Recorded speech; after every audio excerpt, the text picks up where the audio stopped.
قدیم زمانے کی بات ہے جب برف سے ڈھکے پہاڑوں کے درمیان میں ایک چھوٹا سا گاؤں آباد تھا۔ وہاں دو دوست منذر اور زیب رہتے تھے جن کی دوستی مثال تھی۔ ایک دن وہ جنگل میں لکڑیاں جمع کرنے گئے۔ اچانک انہیں ایک گھاٹی جھاڑی کے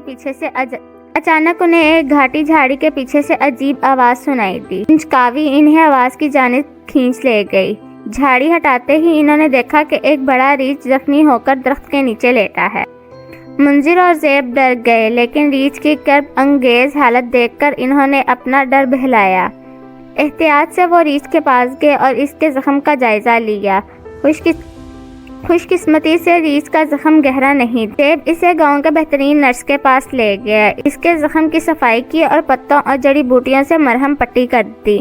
منذر نے قریبی ندی سے پانی لا کر ریچھ کو پلایا۔ کچھ دنوں تک منذر اور زیب نے ریچھ کی دیکھ بھال کی، اسے کھانا کھلایا، پانی پلایا اور اس کا خیال رکھا۔ ریچھ بھی ان سے مانوس ہوتا گیا اور انہیں دیکھ کر غراتا نہیں تھا۔ آہستہ آہستہ ان کے درمیان ایک عجیب سی دوستی پروان چڑھی۔ ایک دن جب ریچھ مکمل طور پر ٹھیک ہو گیا تو وہ دوستوں کو الوداع کہنے کے لیے آیا۔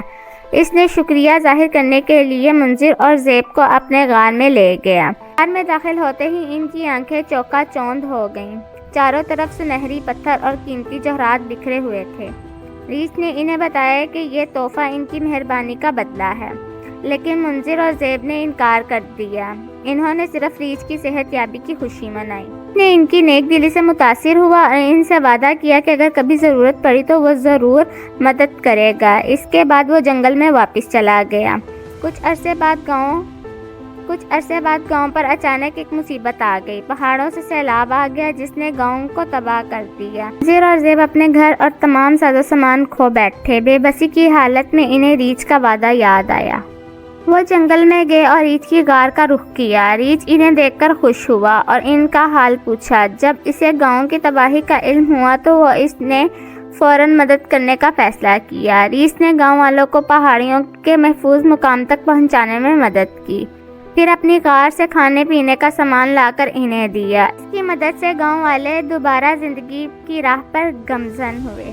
منذر اور زیب ریچھ کے مہربانی سے اتنے متاثر ہوئے کہ انہوں نے اپنی زندگی بھر ریچھ سے ملنا اور اس کا خیال رکھنا اپنا فرض سمجھا۔ یہ کہانی ثابت کرتی ہے کہ سچی دوستی لامحالہ نفع و نقصان سے بالاتر ہوتی ہے اور ہر مہربانی کا بدلہ بھی مہربانی سے ملتا ہے۔ شکریہ۔